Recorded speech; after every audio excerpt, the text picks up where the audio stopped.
So welcome to 2 Minutes of Torah for today, Wednesday, May 6th. Today, I thought I would talk a little bit about the role that blessings play in Judaism. According to our ancient rabbis, a person should try to recite 100 blessings a day. And so traditional and observant Jews over the centuries did the math and discovered that between saying blessings at every meal and going to services 3 times a day, you might just make it to that 100 mark. But let's say you're not attending services 3 times a day, or say perhaps you're living in a pandemic and you can't leave your house except for absolute necessities. How are you going to make it to that magic 100 number? It might seem so high that you wonder, is it even really worth trying? To which I must strongly disagree.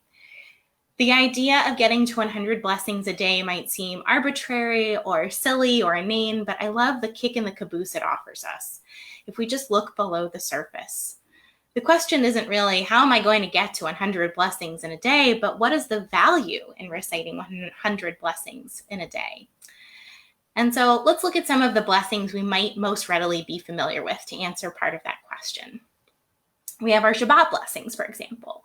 Blessings over candles, the Kiddush, and the Motzi. They all help us to mark sacred time with physical actions and ritual objects. By reciting these blessings, we're elevating those candles to mark sacred time, sipping wine or grape juice that make our Shabbat feel holy. And then we celebrate the ability to nourish ourselves. And the blessings, they help us to appreciate those moments that much more. They force us to pause and focus on what we're doing, and they help us to transition bread and juice and candles from just items we might find in any kitchen to ritual sacred objects. The blessings help us transition from the day-to-day, from the profane, the ordinary, to the holy and to the sacred. But even if it's not Shabbat, there are still moments in our day that can be made to feel more holy. We can use our blessings, for example, to help us pause and wonder at the natural world. For example, there's a blessing to recite when you see a rainbow. We say blessings every morning and evening when the sun rises and when it sets. We can offer blessings to help us express our gratitude for the little miracles we experience each day. There's actually a series of blessings known as Nisim B'chol Yom, which literally means daily miracles. We might think that miracles have to be big and wondrous to count as a miracle, but these series of blessings, they help us to realize that just opening our eyes is miraculous. Wiping the sleep from our eyes is miraculous. Putting on clothes is miraculous. Taking a moment to put on our kippah and identify ourselves as Jewish is miraculous. Sometimes we recite blessings to recognize the goodness in our lives. Sometimes we recite blessings to celebrate a moment we're having. Sometimes we recite blessings in order to mark a moment as sacred or holy. We can also recite blessings when we are fulfilling an obligation we have as part of the Jewish community, when we're doing a mitzvah.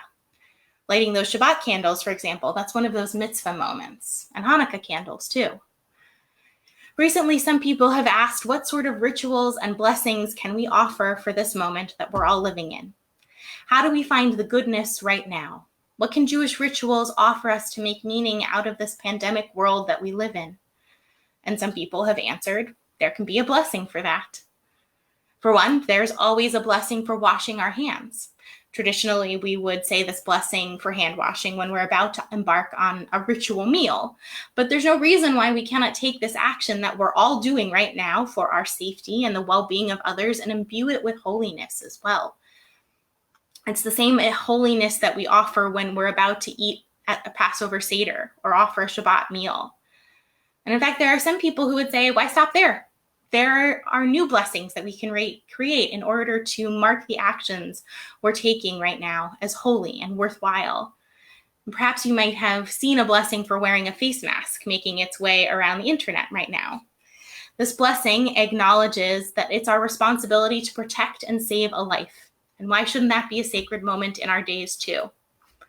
Baruch atah Adonai, Eloheinu melech haolam, asher kitshanu b'mitzvotav v'tzivanu al smirat ha-nefesh.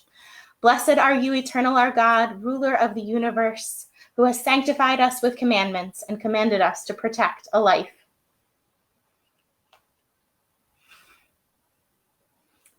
I'm going to share the blessings for wearing a face mask in the comments below, as well as a link to a series of daily blessings that you can recite to celebrate the little moments in your life. I hope you will share in the comments as well some of the blessings you want to offer for the goodness in your life, for the ways that you are making daily miracles in the world, for the moments you want to sanctify so that you can make it to 100 blessings every day. I hope everybody has a good day. Thanks for joining us. Bye.